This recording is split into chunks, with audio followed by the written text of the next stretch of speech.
Hello, আমি চলে এসেছি প্রতিবার রান্নাঘরে একটা চিংড়ি মাছ বাটা দেখানোর জন্য।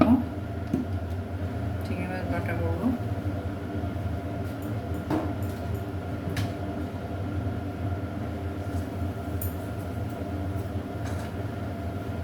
দিয়ে দিলাম কালো জিরা দিয়ে আমি মাছগুলোকে ভেজে নেব।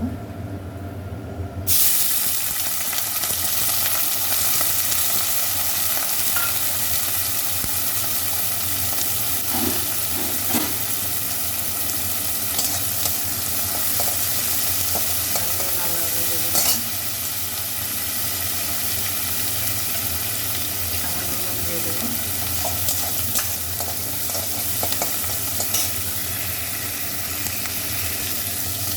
মাছগুলো আমার ভাজা হয়ে গেছে, এবার তুলে নেব। ছোটো ছোটো চিংড়ি মাছের বাটা খুব মজাদার খেতে হয়। ছোটো চিংড়ি মাছ মাছকে পরে আমি বাটা করি। এখন আবার দিয়ে দেবো কালো জিরে, আবার কালো জিরে দিয়ে তেল বেশি দেওয়ার দরকার নেই। এবার দিয়ে দেবো আমি পেঁয়াজ কুচি,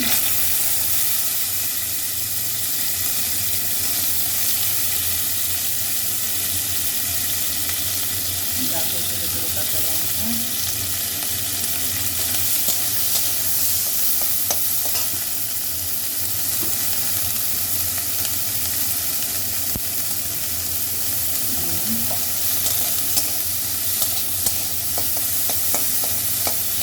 আদা আমি দেবো না, আদা দেবো, রসুন দেবো না।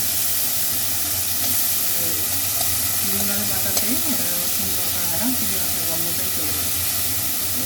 আদা বাটা দেবো, আদা গন্ধ চিংড়ি মাছের সঙ্গে ভালো যায়। আদা বাটা দেবো।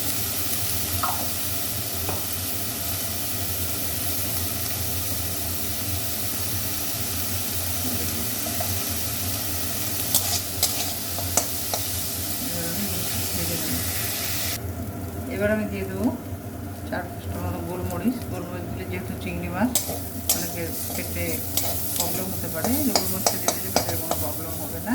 চিংড়ি মাছ ভাজা ছেড়ে দিলাম, একসঙ্গে এবার ভেজে নেবো সব। তেলটা হাফ ভাজা হয়ে যাচ্ছিল, এখন পুরোটা একটু নেড়ে চেড়ে নামিয়ে বেটে নেবো পাটা। মিক্সিতে বাটাটা ভালো হয় না, আর খেতেও ভালো লাগে না।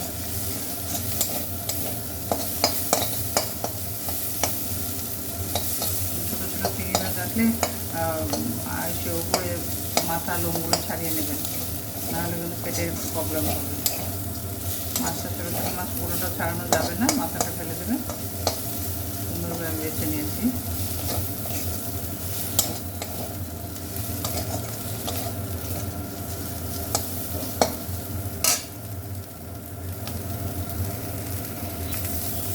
বাটাটা আমার হয়ে গেছে, এখন আমি নামিয়ে নেব।